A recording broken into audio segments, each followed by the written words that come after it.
நான் 50 நாள் வந்து அரிசி கேழ்வரகு கோதுமையே சாப்பிடல, வெள்ளைச்சீனி நாட்டு சக்கரைலாம் சாப்பிடல, மைதா உணவும் சாப்பிடல. 50 நாளைக்கு அப்புறம் ஒரு 7 நாளைக்கு விடுமுறை விட்டேன். 7 நாளைக்கு விடுமுறை, எல்லா உணவையும் சாப்பிட்டேன். அரிசி கேழ்வரகு கோதுமை வெள்ளைச்சீனி நாட்டு சக்கரை மைதா எல்லாத்தையும் சாப்பிட்டேன். விருப்பம் போல் சாப்பிட்டேன். மூச்சு முட்டிச்சு, திணறிச்சு, கஷ்டமாக இருந்துச்சு.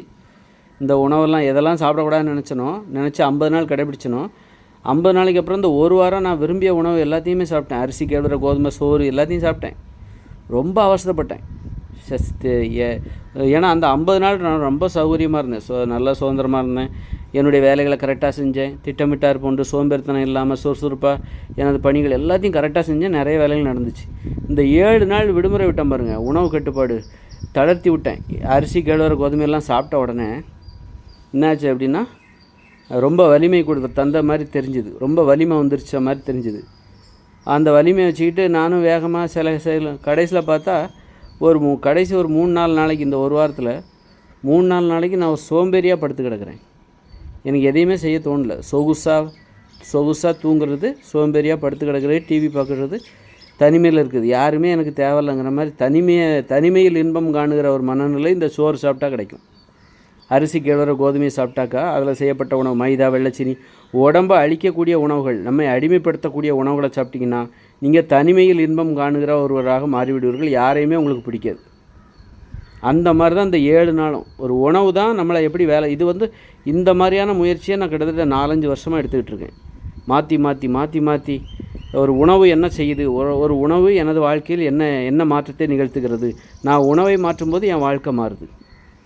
அப்போது இந்த அரிசி கேழ்வரகு கோதுமையெல்லாம் சாப்பிடாத போது என் வாழ்க்கை வேறு மாதிரியாக மாறுது அப்படின்னு பல தடவை திரும்ப ஆய்வு செஞ்சு தான் அந்த கருத்தை தான் நான் உங்கள்கிட்ட சொல்கிறேன். அதனால் உணவு கட்டுப்பாடு ஒரு 48 நாளைக்கு கடைபிடிங்க. ஒரு மண்டலம் அரிசி கேழ்வரகு கோதுமை வெள்ளைச்சீனி நாட்டு சக்கரை மைதா இந்த உணவுகளை தவிர்த்து விடுங்கள். அதன் பிறகு ஒரு வாரம் விடுமுறை. நீங்கள் விரும்பிய அனைத்து உணவுகளையும் சாப்பிடுங்க. வெள்ளைச்சீனி நாட்டு சக்கரை அரிசி கேழ்வரகு கோதுமை எல்லாத்தையும் சாப்பிடுங்க. அப்புறம் அரிசி கேழ்வரகு கோதுமை வெள்ளைச்சீனி நாட்டு சக்கரை இதை தவிர்த்து விட்டு மாமிசம் மீன் முட்டை பழங்கள் காய்கறிகள் கீரைகள் பழங்கள்